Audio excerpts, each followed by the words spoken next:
Dr. Abbas Aslani, welcome to the show. Thank you so much for being here. Good to be with you, Kim.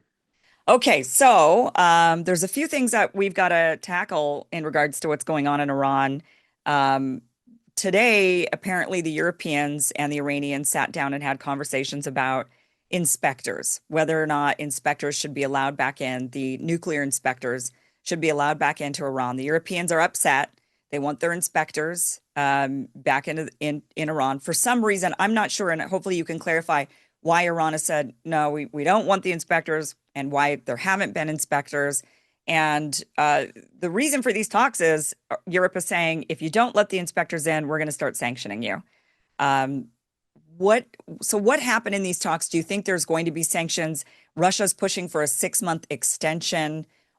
Initially, what is the reason for Iran not allowing the inspectors in, and how long has that been going on? Kim, as you said, Iran and E3 as well as EU officials have been engaged in discussions recently, including the foreign ministers as well as the deputy foreign ministers today, as well as political directors from the E3. The discussions have been evolving around sets of issues, which include Iran and IAEA cooperation, which has been suspended following the Israeli and American attacks against the country, including the nuclear sites. That also includes resumption of Iran and the U.S. negotiations, as well as they want also have access or at least inspections about the Iran's nuclear enriched stockpile. But the focal point for the discussion for Iran and E3 has been mostly on the dispute resolution mechanism, which has been embedded in the 2015 nuclear deal, the so-called snapback mechanism, which could reinstate the previous sanctions, UN sanctions, as well as resolutions against Iran. And, in October this year, the Iran's nuclear, according to the timelines in Iran's nuclear, deal, the 2231 United Nations Security Council resolution was expected to expire. And but with that expiry, the previous resolutions could be terminated. This is not something that the United States or Europeans want to see because they have not been seeing a resolution to Iranian nuclear issue.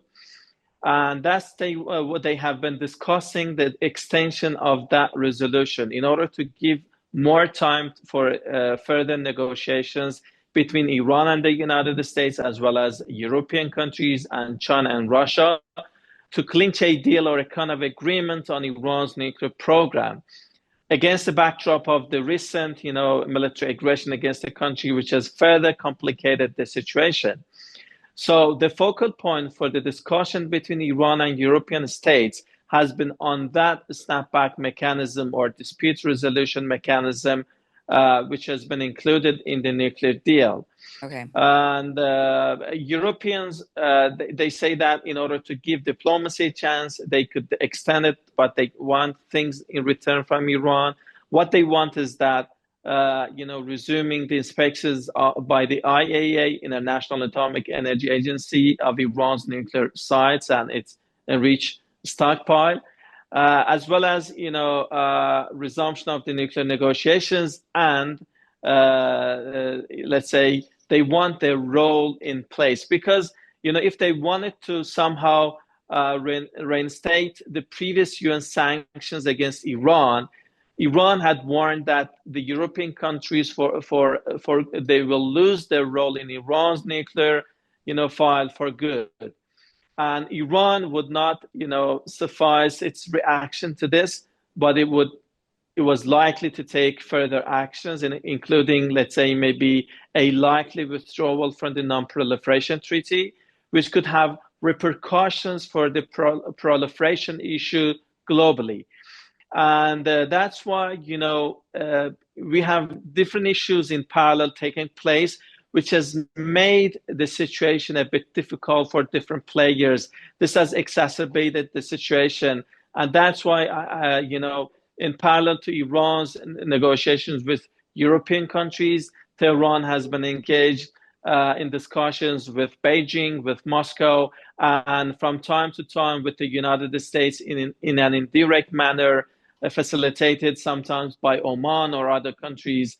And, these different sets of issues are somehow interrelated. However, they are taking place in a context which is not, let's say, that much promising. It sees, different components and factors that are impacting the process, not in a good way necessarily, but sometimes impacting it negatively.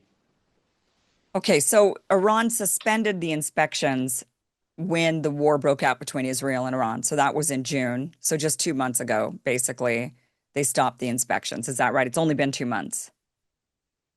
Iran has been working with the IAEA for years and decades, and it has been its nuclear activities and sites have been going on, through the most intrusive inspections in history. And if you compare it to other countries, whether those who are operating within the safeguards agreement framework or the other states as well, Iran, the number of inspections devoted to Iran had been the highest number and in a significant amount. But this stopped, and this was suspended, to be more precise, following the Israeli and American aggression against the country and their attacks on nuclear sites. This is for the first time in history that nuclear sites are being attacked and are going under a military invasion. Iran has several considerations. One is that the information and data which is being gathered as a result of the inspections are not leaking to the adversary states and countries. This has been the concern for years and decades from Iranian side. And they believe that the information that the inspectors of the IAEA have been gathering in the past have been given and leaking to the United States, Western countries, and they have been using those or misusing those information in order to attack the country's nuclear sites, as well as, following that aggression, the United States and Israel, they want to have a precise and, an exact assessment of let's say, the efficiency of their military attack against those nuclear sites. They want to know to what extent they have been able to destroy those infrastructure and facilities, as well as whether they have been able to destroy that enriched nuclear stockpile or not. So that's why Iran has this reservation that whether giving access to IAEA inspectors will, provoke additional attacks, military attacks against the country or not, or those information will be misused against the country or not. And in the second, I think from a second viewpoint and a different viewpoint, this can be argued in a way that Iran is saying that we have been working with the IAEA for years and years. Right. We have been trying to show good faith, but what has been the result? The result has been inviting a military, aggression against the country. The main point about that cooperation was to, make sure that the global community understands that Iran's nuclear activities are peaceful, and it could stop any, let's say, military conflict between the two sides or different sides that are involved in this in the story. But when you see a military invasion against the country, it makes that cooperation meaningless. You have been, somehow provided with the military option in return for that cooperation with the IAEA. So Iran wanted to stop that process and wanted to say that this suspense and not stopping that cooperation with the IAEA, let's not forget that the cooperation with the IAEA can happen provided that there is a decision or agreement from the Iran Supreme National Security Council. They can decide on issues case by case in order to see that if that cooperation does not pose any threats to Iran's national security and to proceed ahead according to the decision which has been made. And that's why Iran has reservations about this cooperation. They have left the way open for that cooperation. There have been a couple of rounds of negotiations between Iranian and IAEA officials in Tehran and in Vienna. They are trying to clinch a new modality for bilateral cooperation. For example, if the IAEA inspectors they want to go to the nuclear sites which have been bombed, how they can go to those places, how they can gather the information they want, how can they can have access to those bombed facilities in a way that does not pose any threat to their safety and to their for their health, or to what extent they can have access, and what kind of information that will not pose a threat to Iran's national security if it is linked to the Western states. And there's no guarantee that that information which is being gathered will not be leaking to other Western states. So these are complicated issues, which because there's no precedent for such kind of similar cases past in the history. So that's why for a first time, I think these kind of discussions are maybe being made in order to reach a point where they can somehow address the concerns that the both sides have, in parallel, meeting their concerns and reservations that they will not suffer a, let's say, further damage in future, maybe not inviting further military aggression, or let's say, but in the meantime, addressing the questions that the IAEA has, or the concerns Iran, has. And these are difficult issues which are on the table. That's why, this cooperation process, which is now has been suspended, not stopped, and they can, go ahead based on some provisions which need to be, decided by Iran's Supreme National Security Council. And both sides are working to hammer out a framework in order to find ways and path to revive the path for cooperation. Okay.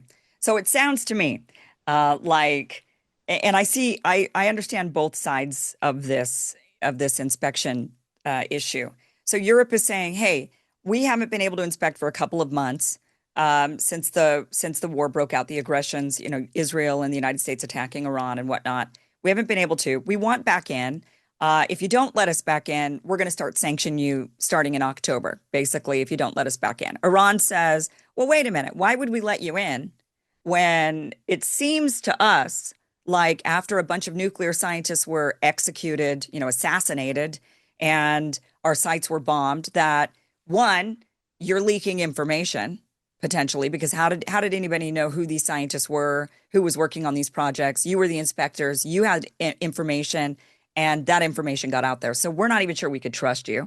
Two, what would it matter? We got bombed anyway, right? I mean, here we are complying, doing these inspections, going through these talks, like doing all these things, and we end up bombed anyway. So what is even the point of all of this when the entire point was to prevent being bombed and prevent being attacked, and we got attacked? So why are we even doing this? So I understand Iran's perspective on that completely.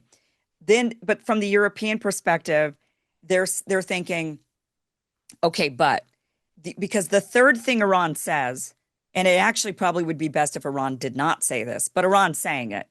And Iran is saying, also, what if you get in there and you don't like what you see? You might end up attacking us again.